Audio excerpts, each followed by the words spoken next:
the last 5 years, it's degraded so quickly. I mean, the delay is going to cost us more, unquestionably.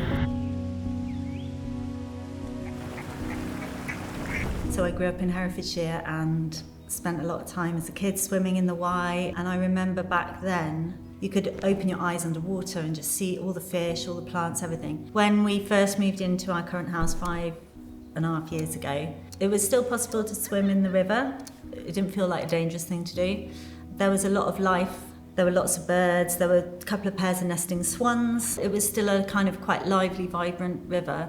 And in the last 5 years, it's degraded so quickly. My kids swam in the Usk last year and they got really sick afterwards. And that was kind of like the cut-off point. It was like, right, no more. You see year on year this death gradually happening. It's like watching your neighbour being suffocated and you can't do anything about it. I lose sleep over it. I think about all the life that's that should be able to flourish and I saw as a child, and that is now gone. It's just gone, and I feel like there's maybe a tipping point that we're getting quite close to, where the river won't be able to recover. In 2018, we decided to realise something that we wanted to do for a very long time, which was to build our own house. So we looked for a plot, and in 2018 we agreed to buy where we are now. So this was us finally finding our spot to put down and stay put, yeah. Once we'd completed on the plot, we put our plans in and discussed them with our architect, and it was just really, really unfortunate because our timing was bad. When we put our plans in, we had no idea at all that there would be a blanket ban on builds, on new builds in our area, called this moratorium.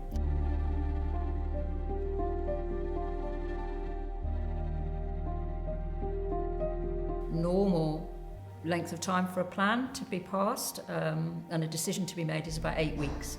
And I was literally counting the weeks until our date. And it came and went and we didn't get our permission. And through our own efforts and legwork, we began to realise what was going on. So we decided to move into the shed. We did insulate it and we put in a wood burner. However, it's not heated really. In the winter, if it was -5 outside, it was -5 inside. We felt let down at the time because there was nothing to indicate, and we hadn't had a conversation with our planning officer or anybody that was dealing with our planning submission to explain to us what was going on.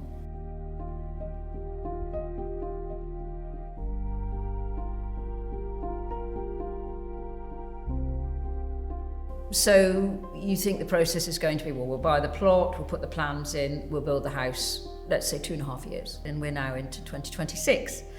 So it's the ongoing disruption. I mean, the delay, the moratorium, the stop on our build has cost us way into 6 figures, more than it would have done if we'd have been able to build when we priced what we thought it would cost us. But for us, the biggest issue, we've got 3 grown-up daughters.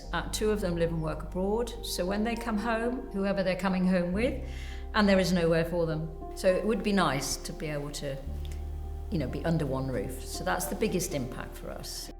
I think I first heard about the claim through the local wildlife trust. This case felt like something very concrete that I could get behind. None of us felt that we could change anything, really, and yet day to day you witness this happening. So maybe this is an opportunity that we can get our watercourses working again. The thought of looking out of my window and seeing that river as I used to see it as a child, I can't even begin to explain how that would make me feel. There would be so much relief, so much joy. It would be like seeing something brought back to life. It would be a resurrection. That's it. It would be amazing.